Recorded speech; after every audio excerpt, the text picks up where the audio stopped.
around looks are actually the ones that the world collectively agrees are beautiful. Really? Yeah, because they get so much positive affirmation, they become susceptible to the negative so much more.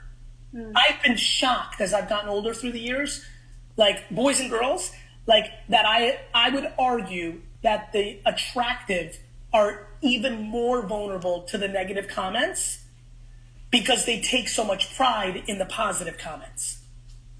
Yeah.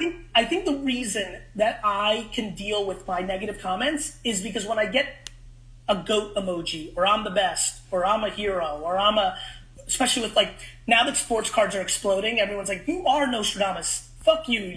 You say you don't predict, you predicted this. I hear that and I'm like, I don't know. It almost doesn't come in. Which also doesn't let "you're full of shit, Gary, you were handed up." It doesn't, you understand? Mm-hmm, yeah. So I think a couple things. One is perspective. Ricky Thompson saying you're ugly versus your best friend, dying from corona is a big difference. Yeah. And those things can happen in life. And all of a sudden when they do, people realize, why the fuck was I worried about other shit? Right? Mm-hmm. Number two, trying to really, really go to a place of positivity immediately as an immediate medicine. It's only a medicine because you got to really work on the macro. But when you feel it, immediately forcing yourself into places that make you happy as a quick juxtaposition, which sometimes makes you not dwell on the negative as long. Yeah. Number three, and the most important one, don't let compliments land either. Okay. I really appreciate that. Before I let you go, because I'm not letting you go that easy, what of those three resonate or don't resonate? Like, talk. I think all of them. I don't think I take compliments too, heavily. I think. What about in other categories? What about in other categories? Good grades, like other parents liking, not maybe, you understand? Not things where you're vulnerable, in the other places. Yeah, in the other places, yes. Okay. I always, Ready? Let me tell you something. All those years when my friends' parents were like, Gary, you're so nice. I'm like, luck of the draw, DNA. Oh, wow. Yeah. You see, got it? Yeah. Yeah, it makes sense. Because when I was a teenager, I basically, I was always looking for the positive affirmation from people, and in school, even up in college, I was always getting A's because I wanted my parents to be proud of me. I wanted to make other people proud. People would be like, "Oh, she's so smart." So I guess, yeah, I don't really take the compliments on TikTok too seriously, but in real life, I do. What else? What about the perspective? What about literally understanding that somebody on TikTok that's like, "Why are you making these videos? You're so fucking ugly," versus the people you love more than life literally become terminally ill. Talk to me about that. Have you ever play that game? Have you ever done that? I've experienced it, not that someone's died, but I've experienced being sad about something that's kind of trivial, and then something really bad happens, and then I'm like, oh, why was I sad about that? Now something. Can you give me that example? I can't remember exactly what happened, but I do remember being in that position a few times. Good. I'm trying to think of a specific time. Let me help you even more. If you can't think of a specific time, then the really bad thing wasn't really bad. I'm talking real shit with you. Yeah. Really, this really helps me. And I know this one's a little weird. And sometimes when I put this out, people are a little weird with me on it. I'm like, look, listen, let the record be stated forever. Nothing I talk about do I think I'm right. Everything I talk about, I know is right for me. And I hope that pieces of it might be right for others. Period. End of story. Signature done. So, back to what works for me. I'm talking about real shit. I'm talking about really imagining the things that would make you cry. Yeah. Who do you love the most? Give it to me in the top 5. My mom, my dad, my grandma, my sister, and my fiance. Great. Those 5 people dying. Ugh. Yeah. Tell me, I always do this, on the day when you got your nastiest 50 comments on TikTok, you getting a phone call from your mom crying that your grandma died, how much do you give a fuck about TikTok? I would not care at all. That. Yeah.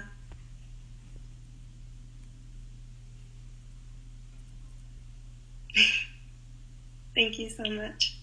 You're welcome so much. Please want to make pretend like I do multiple times a week, like sit there and almost meditate like, oh my God, this person died. I'll never see them again. Like, let it set in, because what happens then is when you go in your normal day, that other shit is fucking trivial. So you think about it even when something bad is not happening? Like, to just, like, throughout the day, if you're having a fine day, you just think about it? Michelle, I think about it every day, which is why every day is a good day. I like that. It was so funny when you just said when you're having a bad day. Every day I have bad things happen because I'm a very involved in the world person. People try to drag me down, business things go bad. You know, I have a 1,000-person company, company's getting sued. There's not a single day that I don't have things that would make other people, because I'm a real entrepreneur, I'm full like that. Like, you know, like every day I've got shit. But because I do what I told you, it, for me, a massively bad financial thing or like really like nasty situation feels less than one person on TikTok saying you're ugly to you right now, and I want you to be where I'm at badly. So they don't fucking matter. 89-year-old Michelle does not give a shit about Terrence96's comment in 2020 on TikTok. Yeah. The fuck are you worried about being ugly or not being ugly anyway? You got a fiance.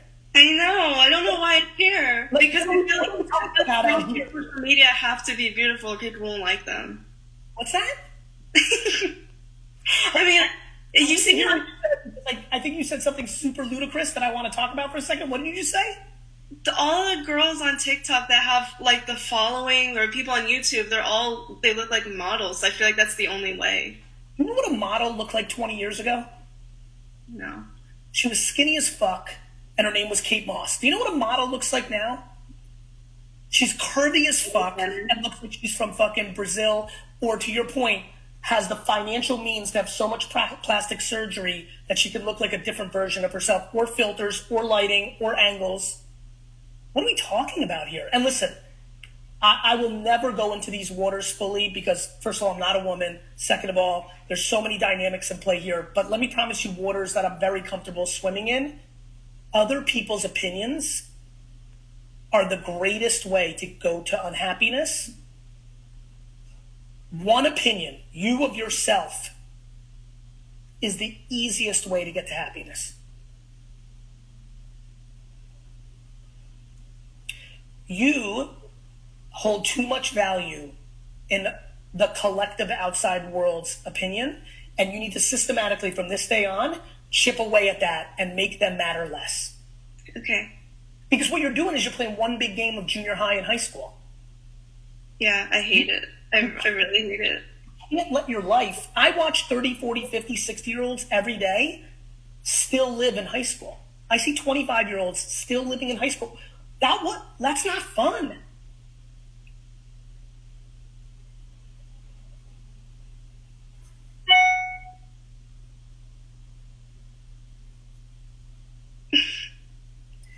You know? I'm embarrassed. Embarrassed? You're fucking helping so many people right now. You're in reverse. Of course, really. You should see what's going on in the comments. Listen to me. You're talking about what is on the mind of 98% of young women in the world. And I hate that it is. Like, I hope... Wouldn't you think any different than anybody else on this? Every single woman and guy, for that matter, under 25 is in this mindset. Yeah. People care too much. And now there's numbers around popularity? Yeah. I just wish people would, like, collectively, people would be valued for, like, how kind they are and how... What do you think we're trying to do out here? Huh? That's what I'm trying to do out here. Yeah. That's why you like my show. That's why I've helped you. We're not out here talking about numbers. I'm out here yelling that Facebook and Instagram and YouTube should hide the following count when I'm one of the biggest beneficiaries of it. I want it gone because but by the way, this is not Facebook and TikTok and Instagram's fault. This is human beings' fault. Mm-hmm. We can't have our value tied up in other people's opinions. Ginger, a great community member, said metrics suck. They don't suck. Our interpretation of them suck. The following count and likes don't suck. We suck at valuing that over what we want to say and who we want to be in the world.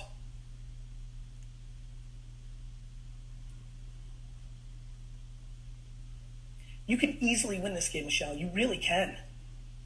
I'm going to try it every day. I'm telling you, it's about perspective, getting into simplicity, not valuing other people's opinions that don't know you, understanding that it's judgment. What, do you think every guy's the hottest in the world? No. Well, guess what? What the fuck? What's the problem here? Like what? Yeah. You know how unhappy so many of those girls you admire are? I have unlimited messages from them about their unhappiness. You know how not fun it is when you're 26 and you're smart as shit and you know a ton about health and wellness or wine or sports cards, but because you're so attractive, the only affirmation you're getting is when you show TNA? You know how sad that is? I can imagine. It's real. It's just like somebody who's wealthy, who was born into it, who's sad, and everyone's like, well, I'll take that. Everybody wants to live in somebody else's shoes until they live in somebody else's shoes. Yeah. There's unhappiness in every single way. You could be lucky that you're the version of what's beautiful at this moment. Let me promise you this. When I was in junior high, having a fat ass was not hot. You may get lucky that your looks are matching what the current world's version of beauty is, but that doesn't have anything to do with fucking happiness. Beauty is so fucking subjective. Yeah. I really want to get to a place where I don't care at all. The way not to care at all is to shallow. The way not to care at all is to value kindness and empathy. It's to value who somebody is, not what they look like. Yeah.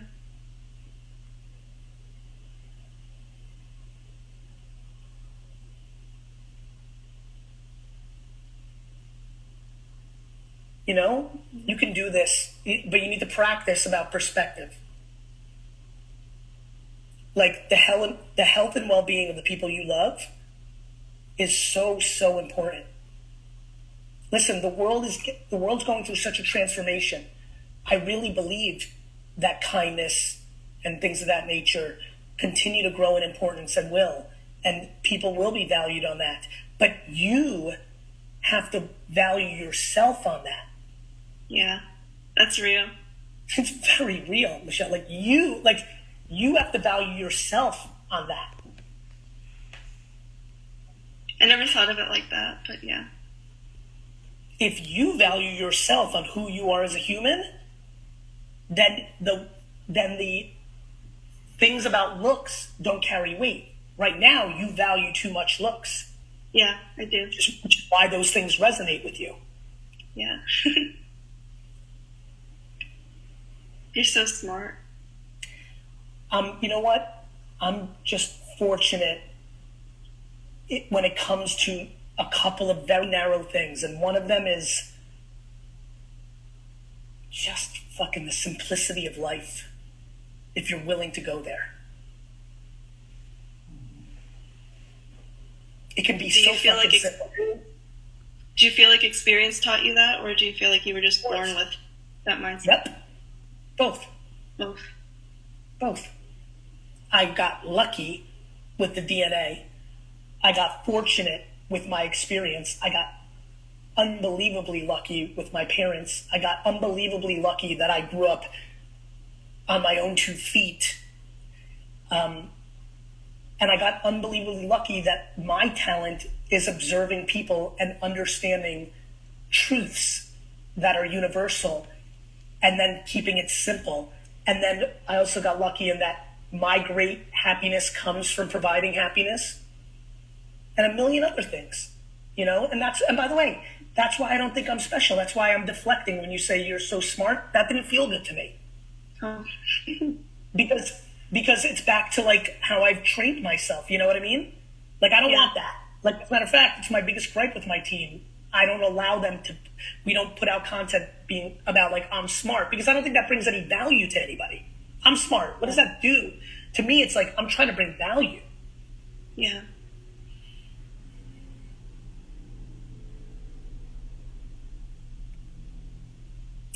Please, please, please get your life into perspective. You'll be so happy you did. Every day. How old's your grandma? My grandma's 85. You'll be lucky if you have another 100 hours with your grandma. Every 20 minutes you spend on crying about Rick Thompson saying you look shitty is 20 minutes you could be FaceTiming your grandma. Yeah. I'm not going to cry. It make me want to cry.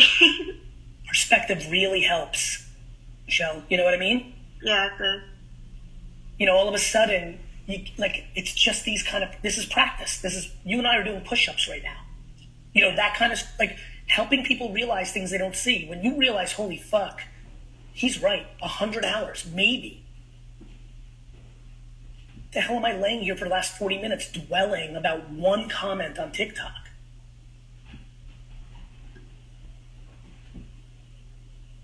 Yeah, that really put things in perspective. And it's those kind of things over and over. And not just the one time you were randomly on with Gary Vee. No, next Thursday in the shower. You know, 2 weeks from now, randomly when it pops back up in your head. And then you practice and you practice and you practice. And what ends up happening is now you are FaceTiming your grandma. Now instead of dwelling, you are making your own content. So you're on offense instead of defense. And it did it. And all of a sudden, next thing you know, this is now your new life. This is how you see the fucking world.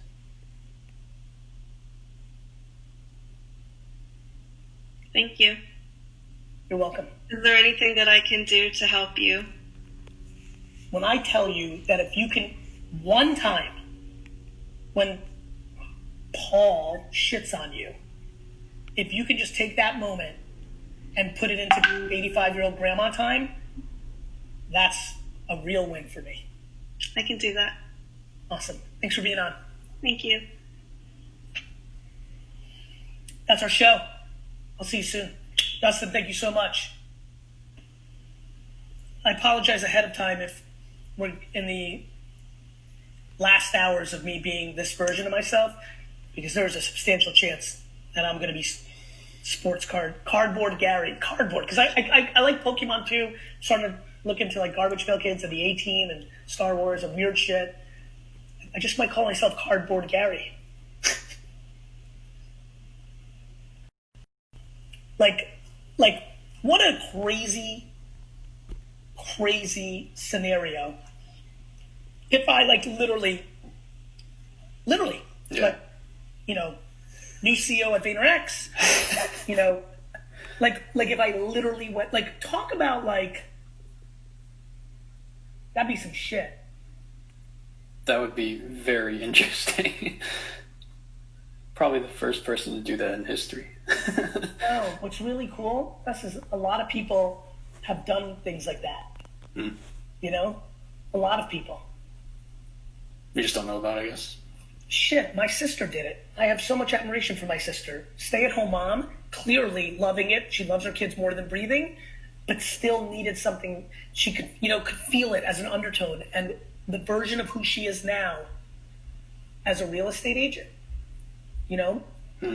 If you're a real estate agent looking for somebody to team up with, or if you're moving to New Jersey like everybody is for Manhattan, what's her Instagram handle? Let's give her a little love right now. I'll find it. L-O-E? Isn't it L-O-E? I think so. Yeah, it's Liz Novello, actually, straight. Liz Novello. Like, put it up there. Go DM her. Every real estate agent who's looking to do some referral action,